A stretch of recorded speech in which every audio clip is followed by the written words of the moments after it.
Morning నుంచి night వరకు మనం చాలా పనులు చేస్తాము. ఆ పనులని ఇంగ్లీష్ లో చెప్పాలంటే అది మీరు కూడా అలానే అయిపోతున్నారా? అయితే మీకోసమే ఇవి మనం డైలీ లైఫ్ లో యూజ్ చేసే సెంటెన్స్ ని సింపుల్ గా నేర్చుకుందాం. డైలీ రొటీన్ సెంటెన్స్ ని మనం సింపుల్ గా నేర్చుకోవాలంటే మనకి సింపుల్ పర్సనెన్స్ తెలిస్తే చాలు. మనకి కాంప్లికేటెడ్ సెంటెన్స్ సింపుల్ గా నేర్చుకుందాం.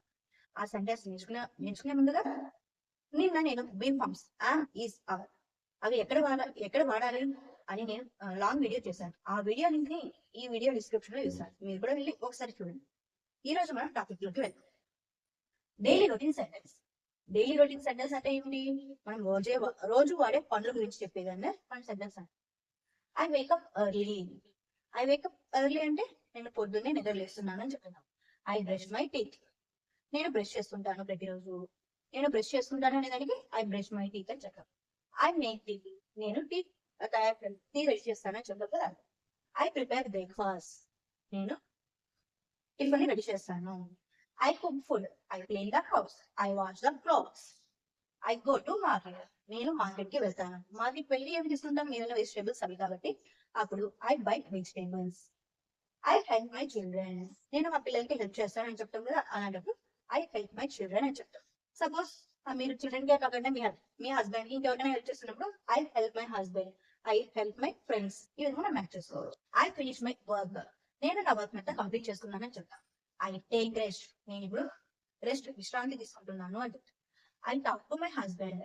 నేను మా హస్బెండ్ తో మాట్లాడాను అని చెప్తాను.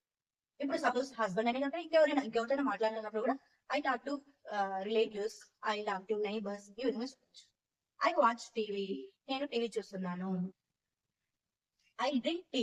నేను టీ తాగాను. I check my phone. నేను ఫోన్ ని చూస్తున్నాను అన్నాను. నేను ఫోన్ లో చెక్ చేస్తున్నాను. అదే మనం ఐ యూజ్ మై ఫోన్ అలా కూడా చెప్పచ్చు. మనకి ఇదంతా వర్క్స్ అనేది మనం డిఫరెంట్ గా యూజ్ చేసుకుంటూ ఉండొచ్చు. ఐ కాల్ మై పేరెంట్స్ అంటే నేను మా పేరెంట్స్ కి కాల్ చేశానని చెప్పొచ్చు. పేరెంట్స్ అని కాకుండా ఇప్పుడు ఏమి నైబర్స్ చేస్తారు, రిలేటివ్స్ చేస్తారు. ఆ విధంగా I call my relatives. I call my parents. I call my children. ఈ విధంగా చెప్పచ్చు. I help my children with homework. నేను నా పిల్లల హోంవర్క్ కి హెల్ప్ చేస్తాను అని చెప్తున్నాను. I have dinner. నేను డిన్నర్ తిన్నాను. I go to bed. Next ఏమి పడుకోవడానికి వెళ్తామని చెప్తున్నాను. మనం ఇంకా నేచురల్ గా చెప్పాలంటే ఇక్కడ ఐ వేకప్ ఎర్లీ అనే దగ్గర ఎర్లీ రిమూవ్ చేసి టైం ని మెన్షన్ చేయొచ్చు. at 6 AM. ఎర్లీ రిమూవ్ చేసి మనం టైం ని మెన్షన్ చేస్తుంటే ఇంకా నేచురల్ గా ఉంటుంది. ఈ విధంగానే మీరు కూడా ఓన్ గా ట్రై చేయండి. సో ఇప్పుడు అదే విధంగానే ఐ గో టు బెడ్ అన్న. I go to bed at 10 PM. ఈ విధంగా చెప్పొచ్చు. మనం టైం మెన్షన్ చేసుకున్నామంటే అది కొద్దిగా నేచురల్ గా ఉంటుంది. ఇప్పుడు ఏమి 20 సెంటెన్స్ చూసాం. మనం డైలీ యూజ్ చేసే సింపుల్ సెంటెన్స్ ని 20 సెంటెన్స్ చూసాం. మీరు కూడా ట్రై చేయండి. మీ డైలీ రొటీన్ లో ఏమి ఇంగ్లీష్ వాడుతున్నాము అని మీరు కూడా సెంటెన్స్ ని ట్రై చేయండి. మీరు సెంటెన్స్ ని ట్రై చేసి కమెంట్స్ లో చెప్పండి. మనం ఇక్కడ చూసామంటే ప్రతి ఒక్క చోట వేకప్, బ్రష్, మేక్ ఇవన్నీ మనకి వర్బ్స్. ఆ వర్బ్స్ కూడా మనకి బాగా తెలుసు. ఆ వర్బ్స్ తెలుసుంటే మనం ఎన్ని సెంటెన్స్ అయినా మనం ఎక్స్చేంజ్ మనం డిఫరెంట్ యూజ్ చేసుకోవచ్చు. ఇక్కడ క్లీన్, వాష్ ఉంది. క్లీన్ అంటే ఏమి? మనం ఇల్లుని క్లీన్ చేస్తాం, విజల్స్ ని క్లీన్ చేస్తాం అది చెప్తాం.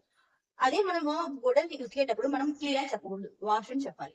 అదే మనం సామాన్లు తోమేటప్పుడు వాష్ అని చెప్పకూడదు, క్లీన్ అని చెప్పాలి. ఈ రెండు డిఫరెన్స్ ఏంటి? క్లీన్, వాష్ అని చెప్పాలి. మన గోడలు, బట్టలు అలాంటి వాటికి మనం వాష్ అని యూజ్ చేస్తాం. సామాన్లు, ఇంకేదైనా ఇల్లు క్లీన్ చేయడం అలాంటి వాటికి క్లీన్ అని యూజ్ చేస్తాం. మీరు కూడా ఈ 20 సెంటెన్స్ లో డైలీ యూజ్ చేస్తూనే ఉంటారు. మీరు కూడా ట్రై చేసి ఇంకా ఏదైనా న్యూగా కొత్తగా ఏదైనా ట్రై చేయగలరు ఆలోచించి కొన్ని సెంటెన్స్ ని కమెంట్స్ లో రాయండి. మీకు యూస్ఫుల్ అయిందని అనుకుంటున్నా. మీకు యూస్ఫుల్ అయితే ఈ వీడియోని లైక్ చేయండి, షేర్ చేయండి, ఈ ఛానల్ ని సబ్స్క్రైబ్ చేసుకోండి. మీరు షేర్ చేసే వాళ్ళు మీరు ఇంకొకరికి షేర్ చేశారంటే వాళ్ళు కూడా నేర్చుకుంటారు. ఇలాంటి సింపుల్ ఇంగ్లీష్ కోసం ఈ ఛానల్ ని సబ్స్క్రైబ్ చేసుకోండి. Thank you.